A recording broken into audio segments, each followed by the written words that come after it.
It's Monday morning. லஞ்சுக்கு வந்து egg masala பண்ணிக்கலான்ட்டு first 2 எக்கை வந்து பாயில் பண்ண போட்டுட்டேன். கூட வந்து ட்ரை சப்பாத்தி போட்டுக்கலான்ட்டு.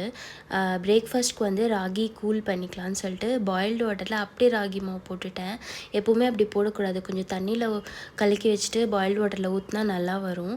அப்புறம் லேட்டர் இட் வாஸ் ஓகே. அப்புறம் வந்து மாவு பிசையும் போது லைட்டாக தண்ணி ஊற்றிட்டு அது ஸ்பூனில் கலக்கி விட்டுட்டு பிசைஞ்சோம்னா it will be less messy. கடாயில் வந்து கடுகு ஜீரகம் போட்டுட்டு நடுவில் வெங்காயம் பூண்டு கேப்சிகம்லாம் கட் பண்ணி வச்சுட்டேன். அப்புறம் வந்து பீஸையும் வந்து தண்ணியில் போட்டு வச்சுட்டேன். அப்புறம் வெங்காயம் பூண்டு நல்லா வதக்கினதுக்கப்புறம் பீஸையும் போட்டு உப்பு மஞ்சள் பொடி தண்ணி ஊற்றி பீஸ் நல்லா வேகிற வரைக்கும் விட்டுடணும்.